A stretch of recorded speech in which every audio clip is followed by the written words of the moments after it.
Right. But the reason I wanted to bring Telangana in is because traditionally, both Andhra Pradesh and Telangana, when it was merged as Andhra Pradesh, have been slow decentralizers. And now, as a new state, you're beginning to set up institutions and systems. So just to get your thoughts on how you see the role of local governments in this process. Yamini, let me put it this way. Like Mr. Nath said, there is a serious dearth of planners. There's a serious dearth of, town planners, so specifically to speak. But let me also put it this way. I'm also the urban development minister of my state. See, there is no dearth of ideas. In fact, there is luxury of ideas, but there is a serious poverty of capital. That is what we are going through. In fact, the whole discussion hinges on one fundamental premise that devolution to the states is a good idea, and states again devolving to Zilla Parishads and again also devolving to the blocks and also to the Gram Panchayats is a terrific idea.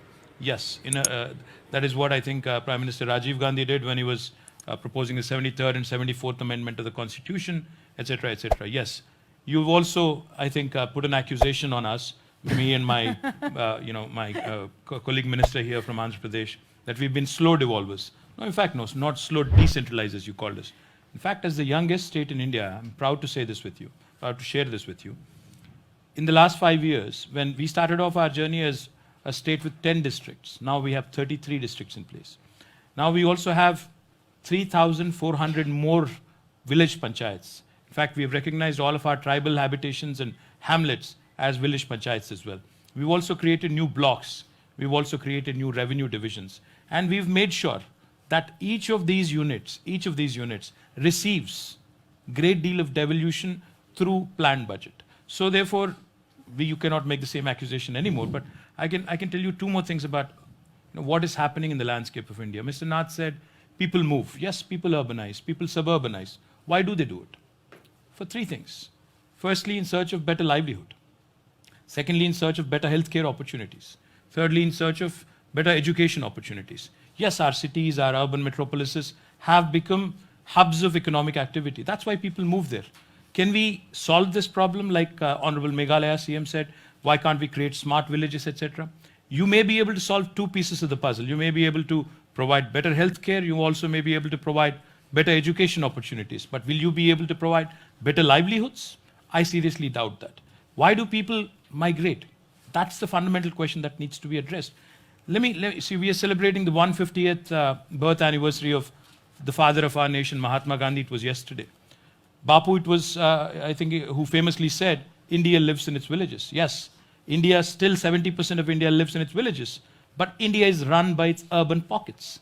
India's urban pockets are the prime contributors to the GDP or the GSDP. For example, Hyderabad, the capital city of my state, contributes nearly 45% to 50% of the GSDP of my state. In fact, a funny example is, it's not just states and countries, even large corporates, large institutions. I was having a conversation with Satya Nadella, the CEO of Microsoft, who also incidentally happens to be a Hyderabadi. So we were having a very casual conversation. He goes, the same logic applies to us. Microsoft operates out of 180 countries, but 70% of our revenues come from 80 cities across the world. So the fact is, yes, India lives in villages, but India is run by its cities. India is run by its towns. And the crumbling of urban infrastructure is happening purely because of one reason. There is no dearth of ideas. Yes, there is a dearth of planners. We can outsource, we can bring in external agencies to plan, support, vision, etc. But there is a serious dearth of capital. For instance, what am I saying? I've gone to an agency outside of India, I don't want to name names. They were ready to support a large infra project in my state, in Hyderabad.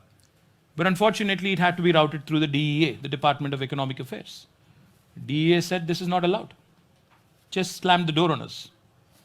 They cited FRBM, they cited a bunch of other restrictions. Point I'm trying to make is, Government of India has to be the enabler. You cannot be the stumbling block in the ways of states receiving capital from agencies across the world. And unless we don't solve that puzzle, our urban infra will crumble, our GDP will continue to come down. Now we are at, I think, 5%. I don't know what it will be next quarter. So we just have to watch out. So is it that we're saying we need a new fora for center-state conversations and center-state discussions to take place? I think you should have invited a central minister to this panel as well, and then we could have... Mr. Reddy, Mr. Sangma, any last thoughts on that before we quickly open it up? No, I think absolutely what Mr. Rao has just mentioned, that obviously the states need more capital to ensure that the urbanization and the infrastructure in the urban areas do improve. But I want to go back to the initial point that I had mentioned, that what he said is exactly the point which I've been mentioning, that we need to really address the problem at the root. And why is it that people are moving? He has said it correctly, that there are these 3-4 issues. But then, apart from ensuring that infra opens up, and the facilities are available in the villages, we also obviously need to drive the entrepreneurship at the villages. So it's not possible for us to just address this issue of villages just through a smart village concept. We need to also ensure that there's entrepreneurship programs, different kind of movements taking place for livelihood program at the grassroots level.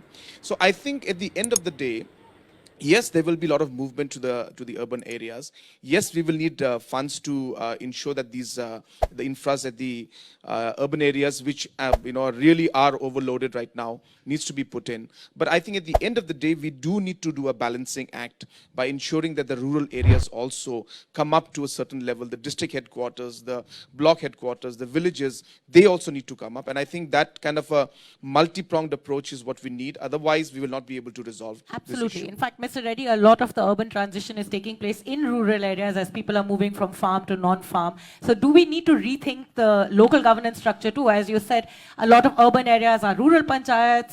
That itself poses a lot of problems when it comes to basic service delivery like sewage and sanitation and other civic services. Actually, to take off on what they were just said, that is that one of the great reasons that we found out was what is the reasons why people migrate from rural to urban areas. In the underlying word is opportunities, but at the same time there is also a great need of facilities upgradation at the village levels. Now we've seen the sanitation, and when I talk about sanitation and healthcare, there are a lot of times we're giving, at most of the time it's more of a reactive kind of a thing. When we brought in the healthcare systems like Arogyashri or public welfare system, it is basically reacting to some ailment that has happened already. But now we are going much more downstream, upstream, and saying that let's stop where exactly it's happening. So we are focusing a lot on sanitation there. Now, if you see in rural India, most of the time, the sanitation is one of the most underprivileged area that we see over there. Okay, Government of India has come out with a program, that Swachh Bharat program. I mean, okay, they've had some certain decent amount of success over there. But it's just not the Swachh Bharat alone that is required. We require a huge amount of, as I said, clean water is required. Apart from clean water, we do require a lot of facilities that are available in urban structures. Like, for example,